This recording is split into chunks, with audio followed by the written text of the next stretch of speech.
theory class. My name is Julian. If you are joining us for the very first time today, welcome to our global learning community, in which each and every Monday morning from about 10 past 8 to 9 a.m. on an early Seattle breezy morning, we cover some of the most difficult concepts within philosophy and theory, and hopefully in an accessible and entertaining fashion.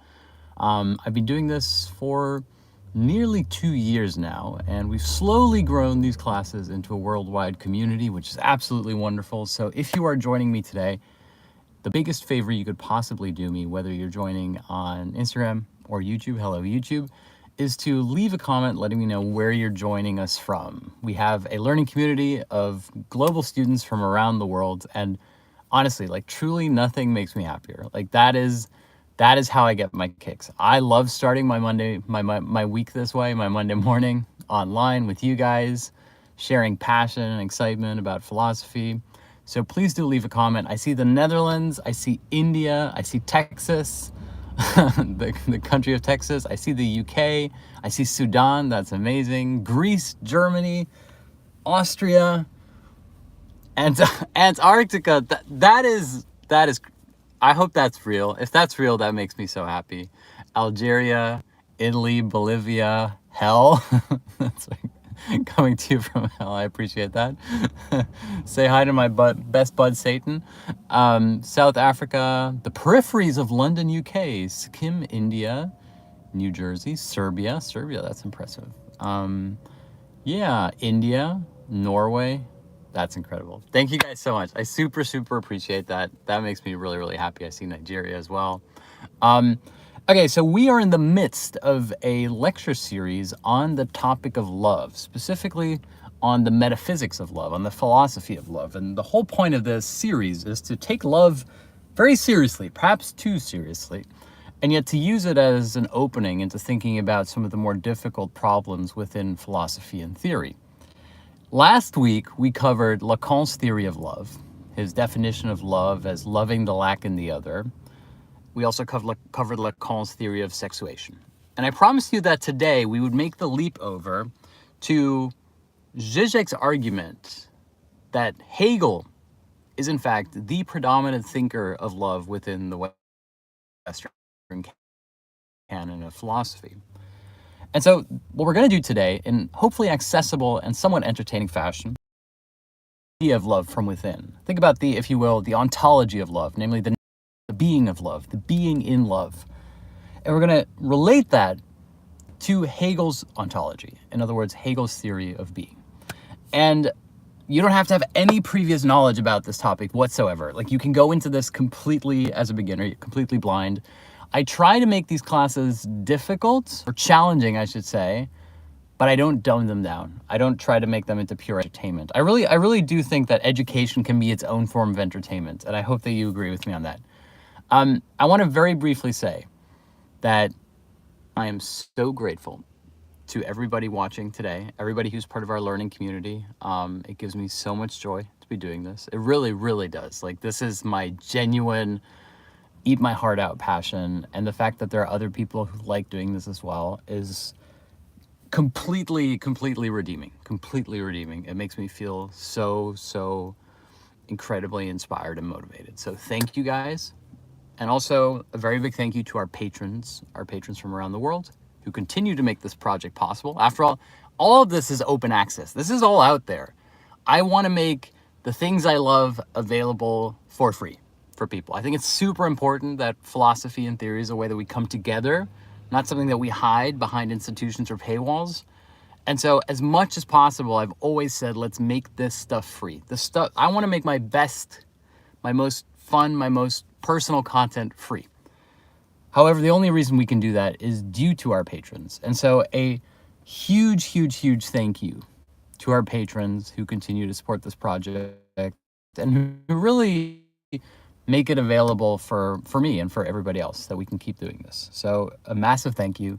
And of course, if you'd like to become a patron and join our inner community on Discord, the Q&A podcast that we record every Monday after this class, if you'd like to have access to edited transcripts for every single class, courtesy of Jeneline, if you'd like to download the full audio for every lecture I've ever recorded, By now it's more than 100, believe it or not.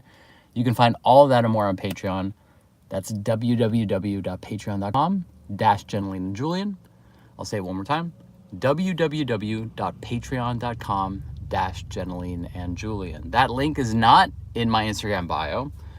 The only way you can find that link is here. I know, terrible marketing, but I'm not a marketer. It's www.patreon.com/Jeneline and Julian. Okay, let us begin. And thank you. I see your comments. They mean a lot to me. They really genuinely do. We're going to be talking about love. We're going to continue the discussion on love. And yet I want to start with something very closely related to love, something that has great kinship to love, and namely the idea of hope. And there's a great line in The Sandman, the Neil Gaiman adaptation on Netflix, but I've also read the original comic, in which Morpheus is having a standoff. In the series, he's having a standoff with Lucifer, but I think in the comic books, it's one of the lesser demons. And they're having a standoff in which they invoke increasingly enormous and gigantic powers to fight each other figuratively. And at a certain point, Beelzebub believes that she, in the series, has won because she has become the anti-life. And what could be bigger than the anti-life? What could be the thing that could beat the anti-life in a competition like this? What could be more anti than anti-life? And you may already guess the answer if you know Sandman. She says, "So, what will you be?" And Sandman says, "I will be hope." And that's what I want to talk about here, which is the seeming ontological impossibility of hope, which is an expensive way of saying that hope emerges precisely where all hope appears to be lost. That hope is not the opposite of hopelessness, but that hope emerges within the hopeless. It's this beautiful paradox, isn't it? Something that Chesterton was already aware of. Chesterton wrote about the manner in which faith only emerges when you believe in something that is hard to believe. Trust is only trust when it's hard to trust. Think about the key scene in Aladdin when Aladdin reaches out to Jasmine and says, "Jump off the roof onto my flying carpet." That's trust, because that's not something you should do, right?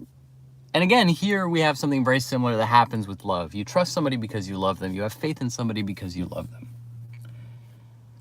And so what's important here is that I want to pick apart this peculiar paradox by which we have something that appears to be created by its seeming absence. Hope emerging at the exact point of hopelessness. Trust emerging in a situation that seems untrustworthy. Faith, believing in something that cannot be proven.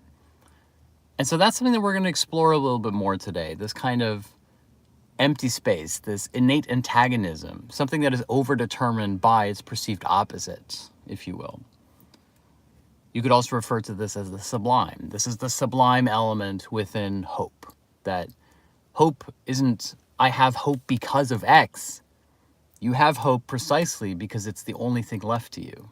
It's the zero sum of hope is precisely its positive content. And if you want to put it in philosophical terms, hope thereby has no formal content. In the exact same manner that love has no formal content. This is one of those traumatic things that we have about love, right? Is that we know that secretly we don't know where love comes from. We intuit it. And of course you could say, well, there's pheromones involved, and yet there's always something more than that, something inexplicable. You have to believe in your own love in order to make it real. And I'm convinced, for example, that this is why we have the idea of the love languages. Of course, it's good to express your love in new and myriadly different ways, and yet fundamentally, I think that we have the love languages because we're afraid. We're afraid of the insight that we don't know what love is. We don't know what love is made of. We know that we're in love, and yet we don't always know how to express it. It's something very intangible. It's something that you worry will slip through your hands. And so what we're going to do today in this class is we're going to explore the philosophy of love, specifically in an ontological manner, which is an expensive way of saying we're going to think about the being and the nature of love, so that hopefully in the future we can talk about the purpose of love.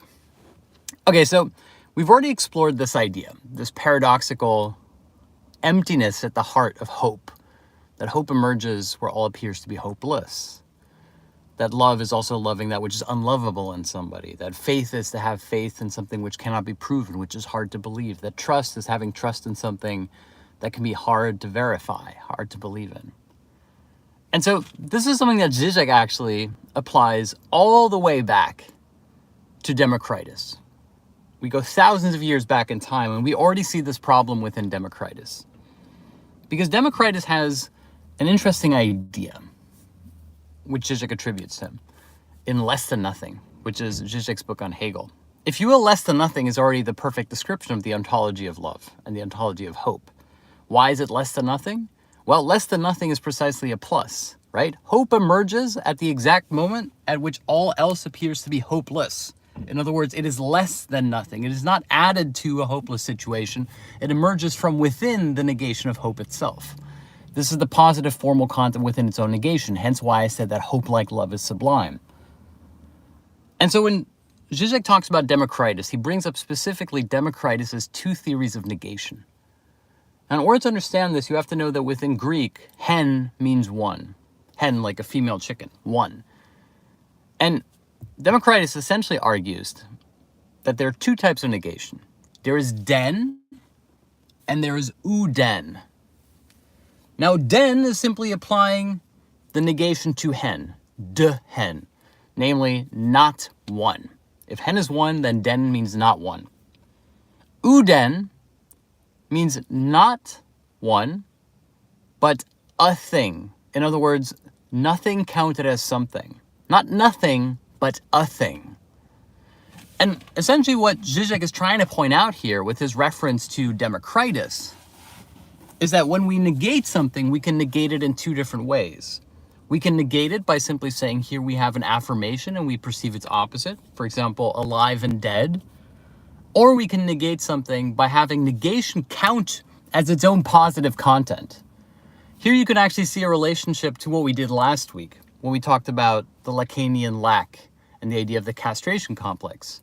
Remember we covered, and you can find this by going to the video that I've saved last week.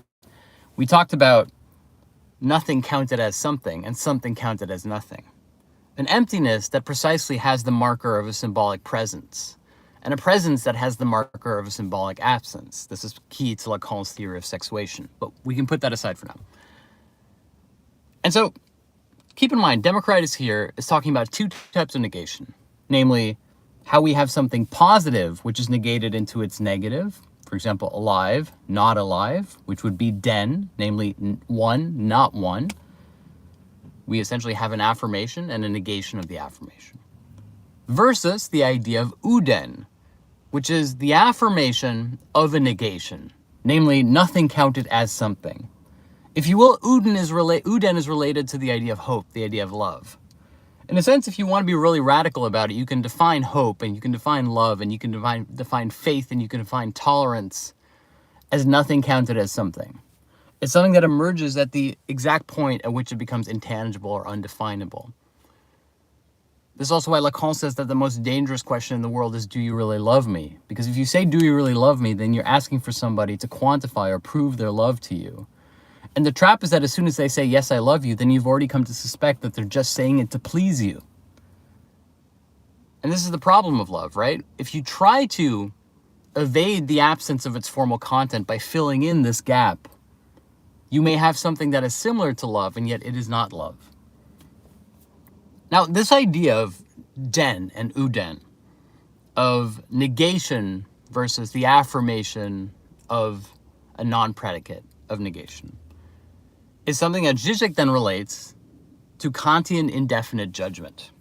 So Kant essentially has this really interesting idea about indefinite judgment, where he says that something can be, right? It can be a predicate, or it can be a non-predicate.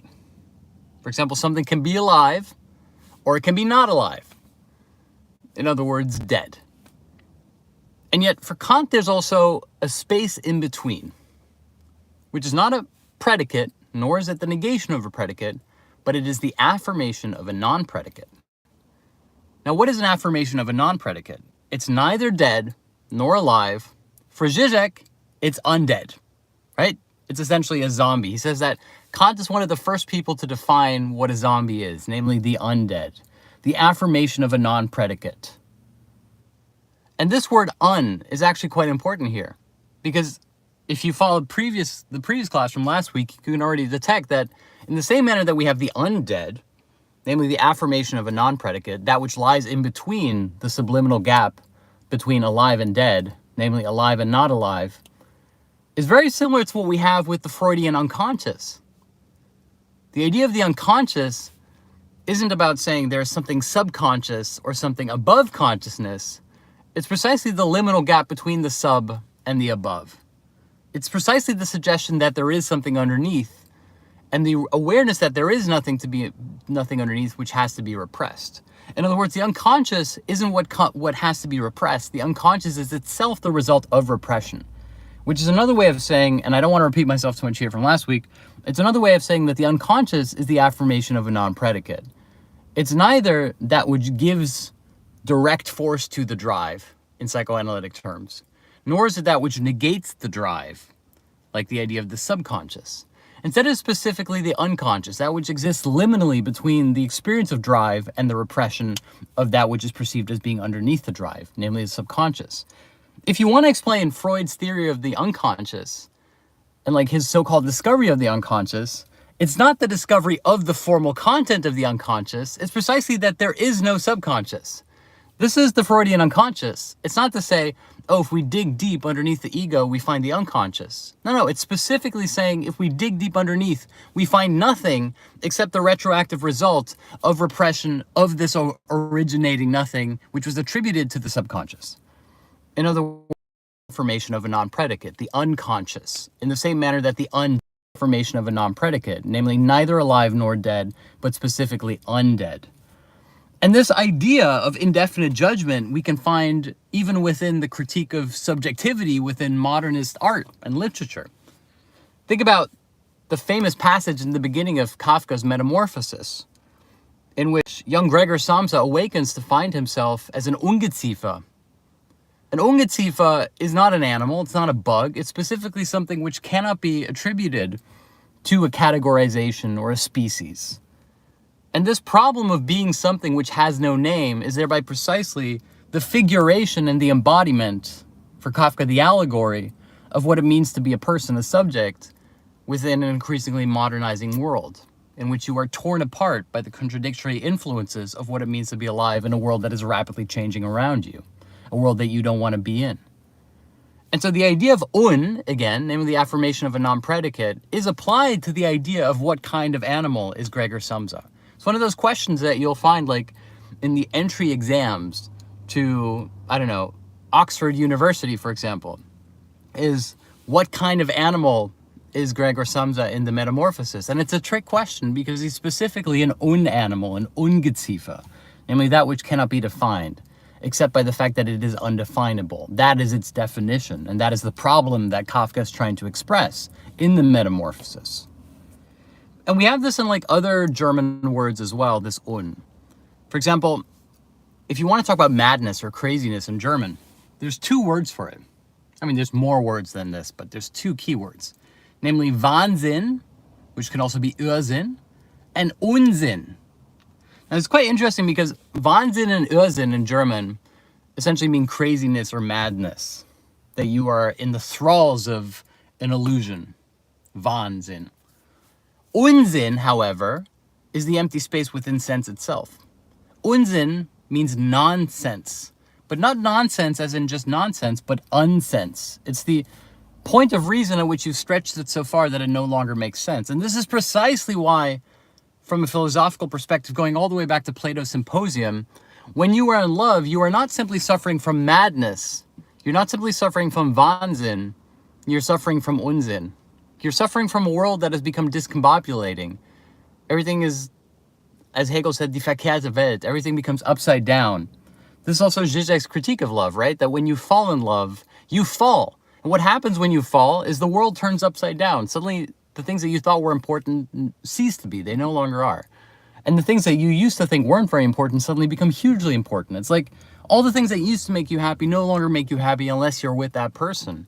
And this discombobulating experience by which the world gets turned upside down because you fall hard for somebody, this is precisely the idea of Unsinn. It's not Wahnsinn as in, whoa, I've gone crazy. It's the world appears to have gone crazy and now I'm sane. That is the process of falling in love. And so again, we have this idea of the affirmation of a non-predicate, this thing that exists precisely through the absence of its own formal content, a marker of negation, if you will, or as Žižek puts it, less than nothing, namely nothing counted as something, an emptiness or a lack, a negation that has its own positive formal content. This is also how you have to relate it to Žižek's famous joke that he takes from Ernst Lubitsch about the coffee without cream. Now, I'm not good at telling jokes, but basically it works like this. A man goes into a cafe and he orders a cup of coffee without cream. Sorry, I'm already doing this wrong. A man goes into a cafe and he orders a cup of coffee with cream. The waiter comes and says, "I'm sorry, sir, we're out of cream." You know what? I can't tell jokes. It's too early for this. Those of you who already know the joke, I'm getting it wrong and I'm making this harder than it needs to be. We're gonna have one last attempt. I'm sorry. I hate telling jokes. I'm like the anti-Žižek. I'm not good at telling jokes. I don't like telling them. But I'm gonna explain the joke, which is a crime, I know. A man walks into a cafe and he says, "I would like to have a coffee without milk." The waiter comes up to him and says, "Excuse me, sir, we're out of milk, but I can offer you a coffee without cream." That's the joke. Wow, that only took me like 3 tries. The point here is that for Žižek, there absolutely is a difference between coffee without milk and coffee without cream. Namely, the argument for Žižek is that the manner in which we positivize or affirm negation, the manner in which we fill in an empty space, has meaning, has content.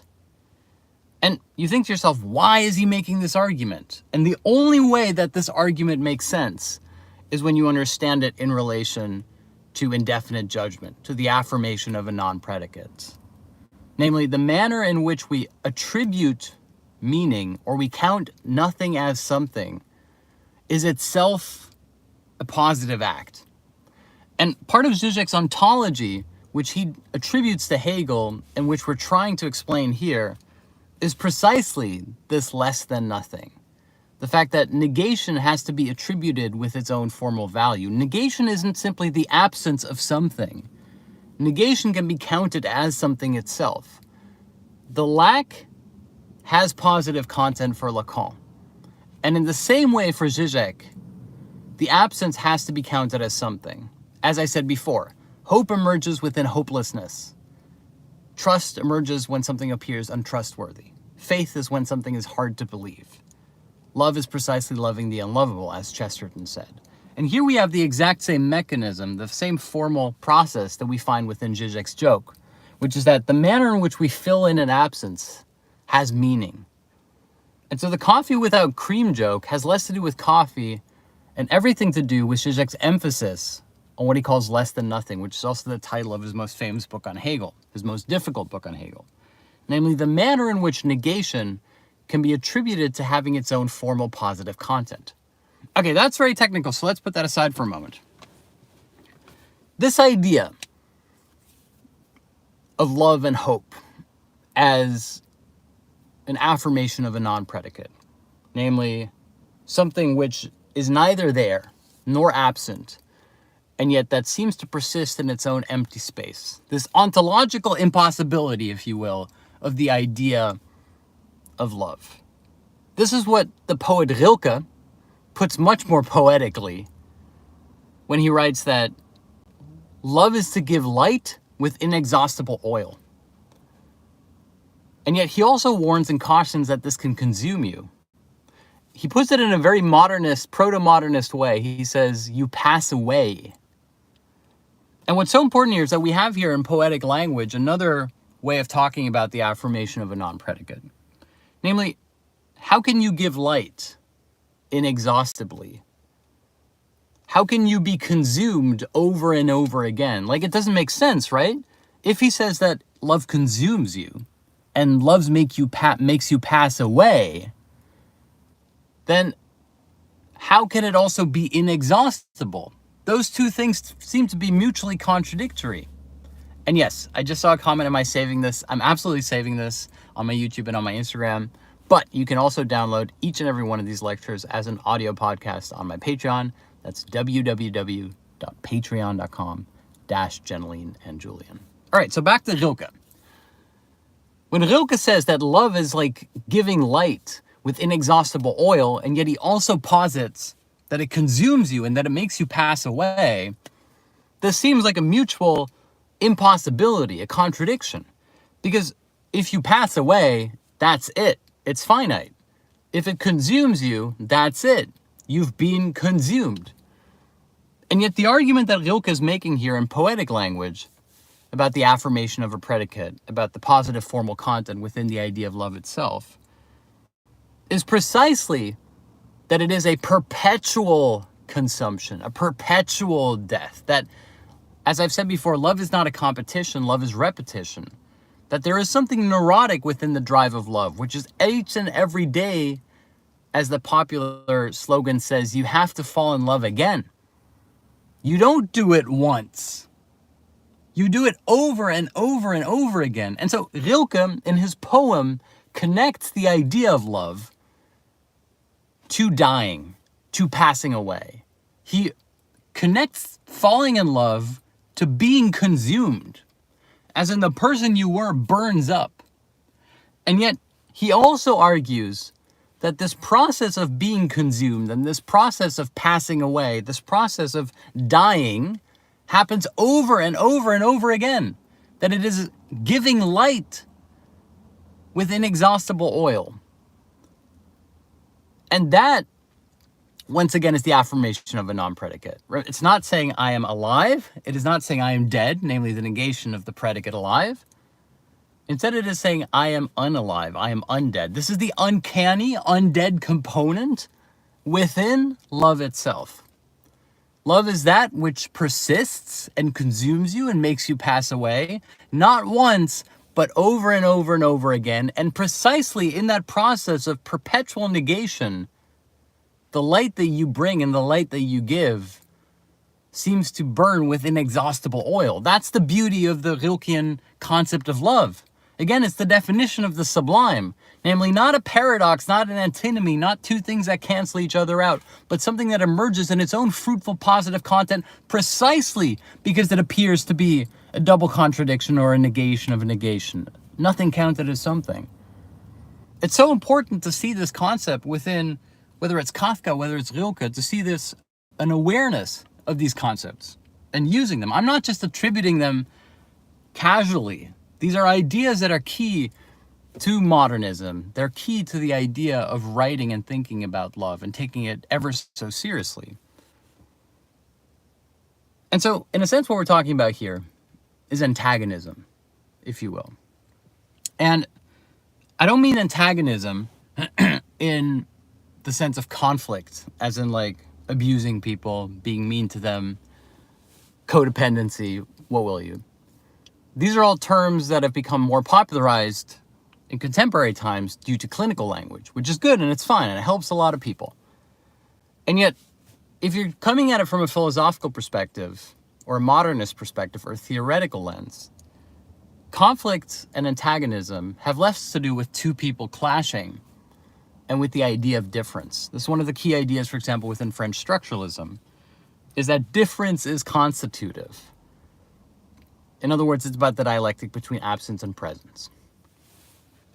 And I'll give you an example of this that's hopefully a little bit relatable. Everybody knows the hippie slogan, make love, not war. And yet what's really key here, and I think this is often missed, is that, oh, someone in the comments says difference or différence. I just said difference because that's the anglicized version of it. And every time I use a French word, I mispronounce it, or I get accused of being pretentious. So there's that. Actually, I want to share a secret with you. If I actually pronounce a French word properly, that's when people start calling me pretentious in my DMs. So, little insight. Anyway, the hippie slogan. The hippie slogan is make love, not war. And yet it's specifically not saying make love instead of war. Instead, and I think a lot of people miss this dimension of it, which is more radical than you might think. It's to say make love as war. That love isn't saying I choose not to fight. Of course, this was part of, the era of Vietnam and not going to fight in Vietnam, etc. But specifically the idea that love is its own kind of fight, that it's its own kind of antagonism, its own kind of battle, that it is a hegemonic reframing of the idea of what shapes and makes a society. When you say make love, not war, you're not saying I'm going to let you make war and I'm going to go make love. It's saying my war is love. Make love as war. And that's a more radical statement, and precisely also why this remains a slogan that is confrontational and unnerving to people, right? It's the radical, violent, antagonistic dimension within the idea of love itself. Of course, increasingly, and I think I said this in the beginning of the class, we've trivialized love. We've taken away and neutered this dimension of love, this all-consuming double negation, this paradox of love, the antagonism of love. We've neutralized it into the idea that love is simply something that we all share and that makes you want to buy hamburgers. McDonald's, I'm loving it. That love and likes have become sort of the universal subsumption of how we engage within consumptive practice. But at the same time, love has a darker dimension. It has an antagonistic dimension. Not because love is antagonistic, but because there's antagonism within the heart of love itself. Not fighting, but it's the paradox, it's the negation, it's the affirmation of the non-predicate of which is love.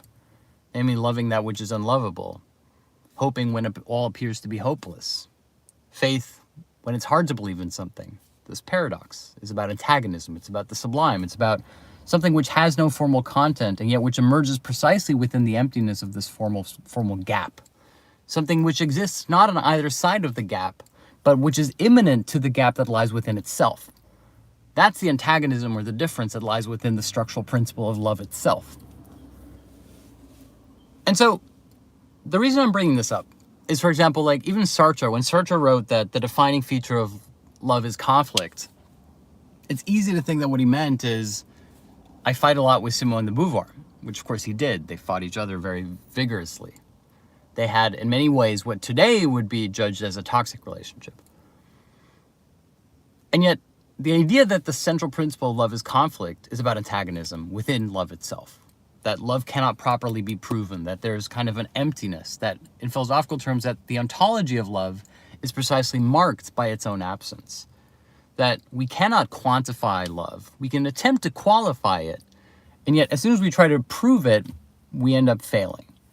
We end up achieving the perceived opposite of it. And that's why I'm convinced, as I said before, that the love languages, as positive as they are, and as popular as they are there to help us deal with the traumatic feeling that there is nothing to love, and yet that love is everything. That underneath love, there is not something, but there is nothing. That it is nothing counted as something. That love is the universal substance of all of our being, that which animates us. Because after all, as we all know, we all want to be loved and to love. It's the fundamental experience of being alive. And yet, the manner in which we try to explain what that is and what that means is bound to fail. Love is, in this sense, a fruitful error. A fruitful error that lies at the heart of subjectivity itself, because as we talked about in the class last week, for Lacan, this is what lack is. Lack is the affirmation of a non-predicate. Lack is the idea of the uncanny within the subject itself. Lack is the idea that it's not the gap between the finite subject and the infinite metaphysical process of being subsumed into being, but that the gap between these two is precisely the originating source of subject. That this gap, this difference, marks the subject from within. It overdetermines subjectivity. That there is no formal content to the subject except for this gap, what Lacan calls the barred subject. And the barred subject, the symbol for the barred subject for Lacan is an S with a line through it. And there's actually a phonetic pun here. I may have mentioned this before, but the famous Freudian definition of the unconscious is wo es war soll ich werden, which means where it was, I will become. And the it, the S, which in German is es, Lacan simply phonetically transcribes into S. Namely, I is simply the counting nothing as something, the filling in of the positive gap, the formal emptiness within subjectivity itself, namely the S, the it, that becomes the something, the I, the nothing counted as something. This is the ontology that Lacan shares with Hegel, in which it has been Žižek's project to relentlessly and ceaselessly point out that there is a philosophical purpose to studying Lacanian psychoanalysis above a psychoanalytic clinical purpose. That is precisely this awareness that Lacan has, which is an ontological argument about lack, which Žižek then attributes to the idea that Democritus has about Ouden, about Den and Ouden, and Kant has about indefinite judgment, and that finally Hegel has about the idea of spirit and reason. Now, all that aside, I want to link this, as I promised, to Žižek's argument that Hegel is the predominant thinker of love. Now, what makes Hegel the predominant thinker of love? Because if you ever read Hegel, it doesn't come off as particularly lovable to read. It's very difficult. It's very technical. It's confounding at times. Even people who have studied Hegel for a long time struggle with Hegel. And so why would Žižek argue that Hegel is the philosopher of love? Well, simply put, it's because Žižek says that the ontology of love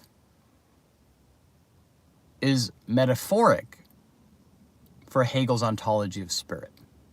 And what I'm going to try to do in the next 5 to 10 minutes to wrap up this session is I'm going to try to break this down, hopefully clearly, but also technically, because this is a difficult idea. However, I believe it is an idea that is worth explaining. If you want to use the Rilkean poetic image, it is a candle that is worth the flame. Okay, I'm being too clever by a half. So what is Hegel's ontology? First of all, let's define ontology if you're new here, because this is, after all, designed for beginners. Ontology is the study of being. These are the central philosophical terms that every freshman learns, which is the difference between ontology, teleology, and metaphysics. Ontology is the study of being, namely what things are. Teleology is the study of purpose, namely what things are for. And metaphysics is the study of reality, namely, if you will, now that we know what things are and what they're for, how do they appear to us? Of course, one of the key problems of philosophy is that they don't appear to us in this sequence. It's not, here's an apple, and I know it's an apple, and I know it's for eating, and now I understand the nature of the universe. It's not a consecutive sequence. Instead, it's almost exactly the other way around, which is, how do I know that things are real? How does reality appear to me in its current form? Secondly, if things appear to me in reality, then how can I know them? Well, through reason, right? Through concepts, through sight. They appear to you. In other words, in order to have a purpose, they have to first appear to you, which means that in order to understand what their purpose is, you have to understand what your purpose is. And it might well be that your purpose is simply to allow other things to have purpose. And then you get to the question of being. Well, now that we've thought about the manner in which reality appears to us and what my purpose may be in relation to the negation of others' purposes, now I can start coming to the core of the question of what it means to be. And so it's not here is something, it is, and here's what it means, here's what it's for, and here's how I experience it. It's almost exactly the other way around. The metaphysical question, for me, has to be answered as a teleological question first, and then as an ontological question. However, when we talk about a philosopher's ontology, we're usually simply talking about their specific theory, their take, if you will, on why things are, which then leads them into an argument about how things are, namely teleology, what they are for, and a metaphysical argument about how they appear to us. I said this before, but you don't have to read Kant to understand the title of his book. I mean, he's many books, but Kant's most famous book is The Critique of Pure Reason. The Critique of Pure Reason is actually a paradox. You could argue, as I have before, that the critique of pure reason is in fact the first critique of ideology. Because if you think about what is ideology, ideology is simply the combination of idea and logos. It's the manner in which the idea is made manifest to us. It is the system of ideas. It is that which imposes meaning on what is otherwise a primordial chaos of symbols and signs. Ideology, unlike what most people think of in school, isn't just your political ideology. It's not just a category of ideas that frame the manner in which you experience the world. It's a part of ideology, sure, but ideology is specifically not just the frame on which you view politics, it's the frame on which you view everything. In other words, the metaphysical problem is this. It can be put very simply. To be, to exist, means that things have to appear to us, which means that I have to interpret them. I have to recognize them as being important and existing. A lot of things that we take for granted, right? A lot of things that we've learned along the way. I know what a car is. When I see a car, I don't think it's a mechanical dragon. There's a lot of things that we know through context. And yet the manner in which this context is illuminated to us is ideological. The manner in which we make sense of things. And of course, there's a purpose, right? For example, I store my kitchenware in the kitchen because if I want to eat a pizza, it's good to have the pizza knife handy. I'm not going to put it in the bedroom, which would be weird. So there's a reason to why we do things. But there's also a lot of things that we do not because there's a good reason to them. It's simply what we do. It's simply a collection of norms and cultural values and social mores. And these are infused through ideology. Things that we do, and if you ask somebody, why do you do them? They'd say, well, it's just what we do. It's what you take for granted. That's ideological. And the things that we take for granted change over time. 100 years from now, people will look back at us and say, wow, why did they do this that way? Why did they think about gender categories in this way, for example? These things change. And so ideology is what fills in, what colors, what gives meaning, and what shapes the world around you and the manner in which things and others appear to you. This is also why Žižek argues that the most ideological promise is always to say that you could step outside of ideology. That anybody who says, wake up, take the red pill, join us in the world that exists outside of the world of illusion, outside of ideology, this is an ideological proposition, par excellence. It's ideological to say you can exist outside of ideology, because that would imply something really radical, which is that you could enter and engage with the world in a manner in which things don't have to be given meaning, in which things simply appear as they are. And now you can understand Žižek's critique of the matrix. Because what happens in the matrix? The matrix simply continues and perpetuates the metaphysical binary that Plato already has in the allegory of the cave. Namely, blue pill, the world of shadows and illusions. The world in the cave, the matrix. The red pill, exiting the cave into the world of truth, knowing the real truth about the cave. This binary, this metaphysical binary, namely the binary about how we experience reality, is true for Plato and it's true for the matrix. But it's not true for Hegel. This is what's so important. Now let's explain that. Remember I said that Kant's critique of pure reason was arguably the first critique of ideology. And I explained what ideology was, but why is the critique of pure reason a critique of ideology? Well, if you think about it, Kant is essentially saying, here's the critique of a paradox. Because how can reason be pure? If reason is how we access and think the world through concepts, namely how things appear to us, if reason is what mediates and unlocks the ontological question of being, namely what things are, and the teleological question of purpose, namely what things are for, then clearly we know what reason is for. The teleological purpose of reason is to unlock the reason of other things. That much we know for Kant. And yet, if this is true, if reason has a purpose, if reason is part of the world, it is simply another thing that negates and mediates, then how can it be pure? How can reason be both in the world and somehow outside of it? How can reason access the transcendental dimension, what Kant calls the things in themselves, das Ding an sich. Because Kant still believed that objects in the world were appearances or reflections of an ideal form or substance. Now, where Kant is already more radical than Plato is he doesn't believe that this ideal form or substance exists outside the world. He's not saying my transcendental idealism is about we should drink Red Bull and fly up into the sky. Instead, what Kant is pointing out is precisely the sublime problem of entities, which he calls antinomies. Namely, the problem which is that there has to be an essence or a formal truth to the form, and yet it appears to us through appearance, namely through reason, which means that it has to fall into negation or mediation. It has to be understood or known by us through concepts. And so for Kant, the problem of the transcendental is already no longer beyond the pearly gates. It's no longer outside the cave. Essence is already made manifest within things in the world themselves. Das Ding an sich, the thing unto itself. In other words, Kant is asking himself, what if we claw underneath the object? How do we find its essence? What lies underneath? What is the formal content of the thing? And he says that there's a paradox at the heart of being human, which is the paradox of pure reason, which is that we want to use reason to ascertain through concepts what the essence of the thing is, and yet fundamentally we can't.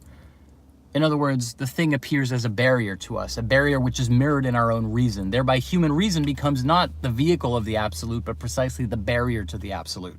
Thereby, the idea of the critique of pure reason isn't saying how do we access the pure, it's saying what are the conditions by which we cannot access the pure.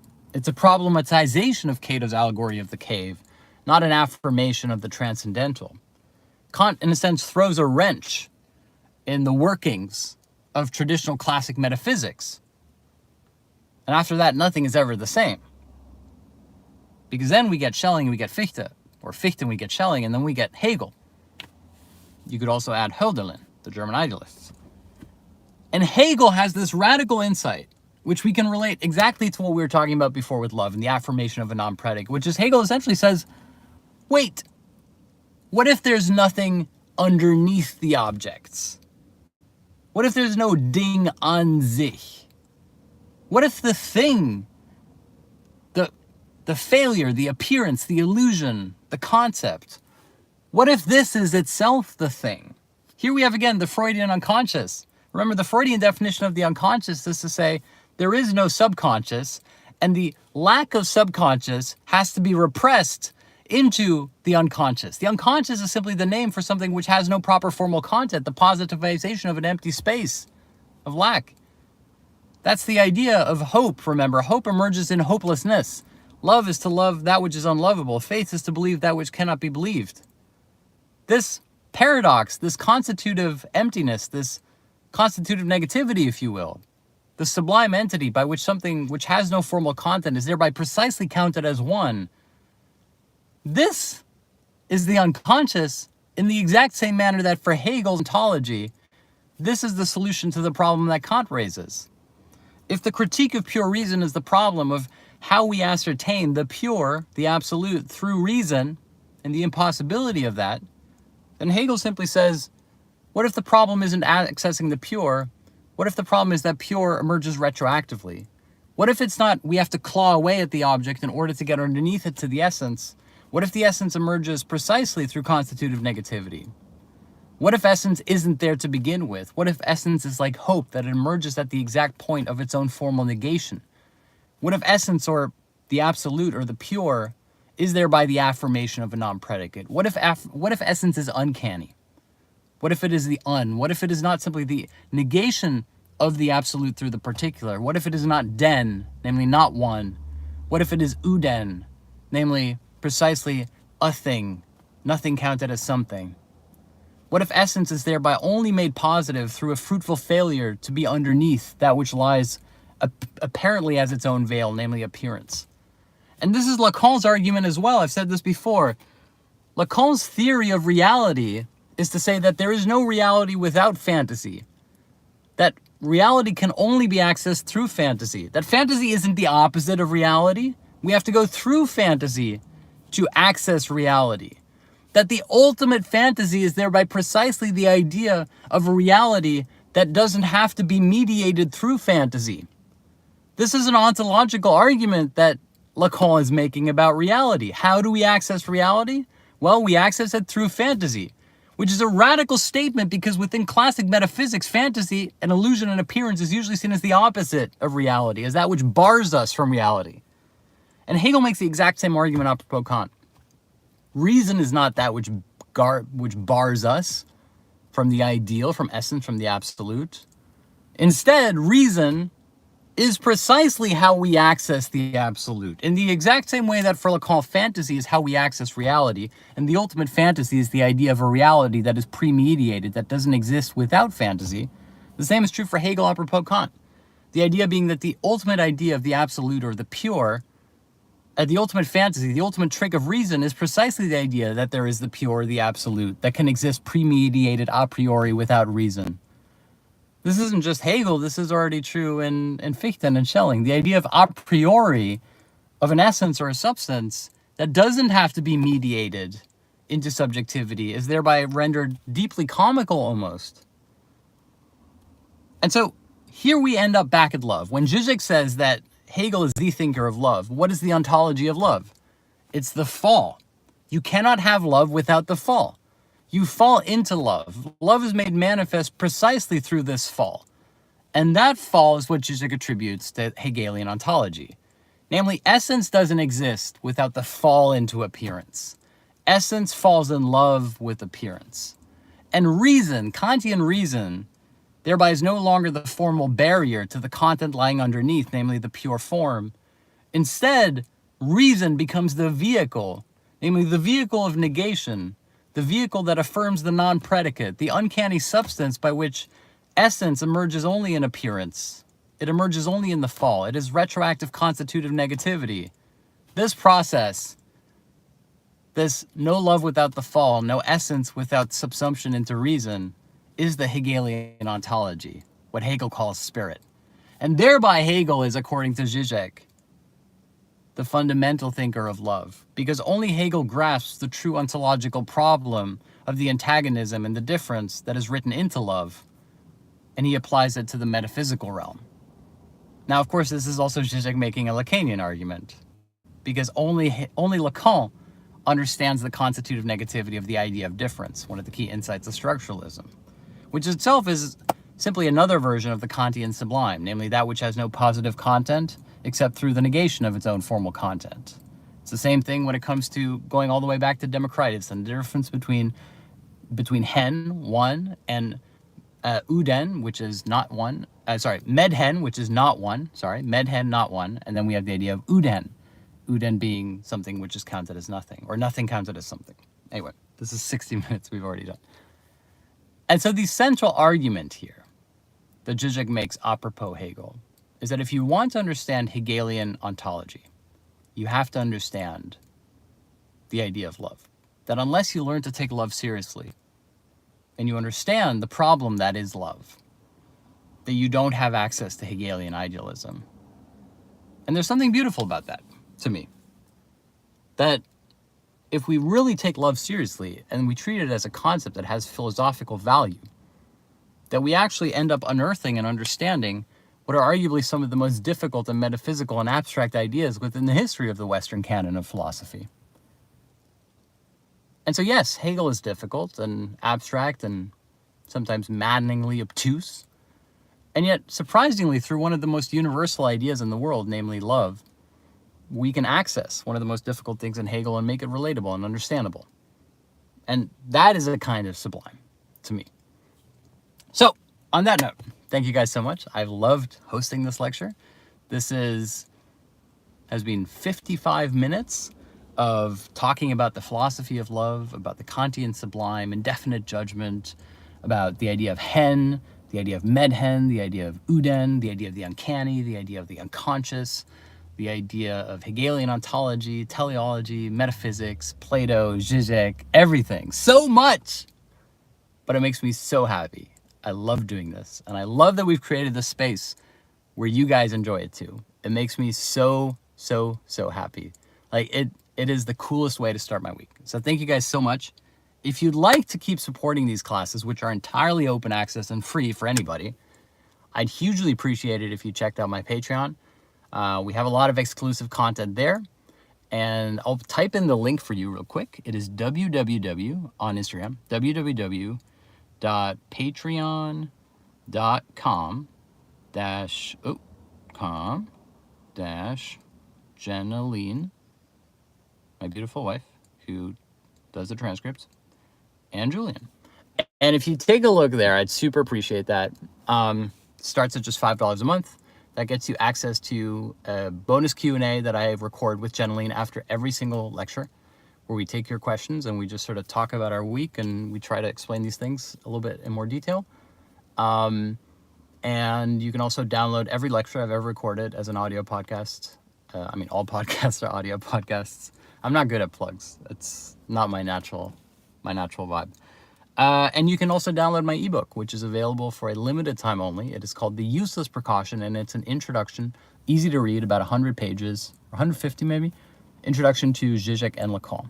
So I'll give you the link one more time. I'll type it in. It is www.patreon.com-Jenaline and Julian. And I don't have this on my front page, so this is like only for you guys watching right now. It's www.patreon.com-Jenaline and Julian. All right, on that note, thank you to everybody watching on YouTube.